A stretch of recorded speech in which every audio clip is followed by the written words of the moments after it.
ठाणे महापालिकेसाठी महायुतीमधली धुसफूस चव्हाट्यावरती आलेले वनमंत्री गणेश नाईक यांनी मनपा निवडणुकीचं रणशिंग फुंकलेलं आहे। ठाण्यामध्ये सत्ता आणायची असेल तर रावणाच्या अहंकाराचं दहन करावं लागेल असं नाईकांनी म्हटलंय।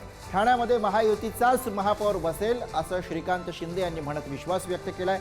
ठाणे आणि नवी मुंबईमध्ये नेपाळ स्टाईल क्रांती घडेल असा टोला संजय राऊतांनी लगावलाय। तर गणेश नाईकांनी काय म्हटलंय आपण बघूयात। नवी मुंबई महापालिकेमध्ये मी पक्षाला सत्ता मिळवून दिली, ठाण्यामध्ये सुद्धा मी सत्ता मिळवून देऊ शकतो, पण त्यासाठी रावणाच्या अहंकाराचं दहन करावं लागेल। ठाण्यात सत्ता आणायची असेल तर रावणाच्या अहंकाराचं दहन करावं लागेल असं गणेश नाईक म्हणाले। मी ठाण्यात सत्ता आणून देणारच असाही दावा त्यांनी आता मोठे लोक काय बोलतात मला माहिती नाही। आम्ही कार्यकर्ते खाली ग्राउंडवरती काम करणारे कार्यकर्ते काम करू तिथे आणि महायुतीची सत्ता आणू आणि महायुतीचा महापौर बसेल। ठाण्यात तर होणारच आहे, नवी मुंबईत तर होणारच आहे।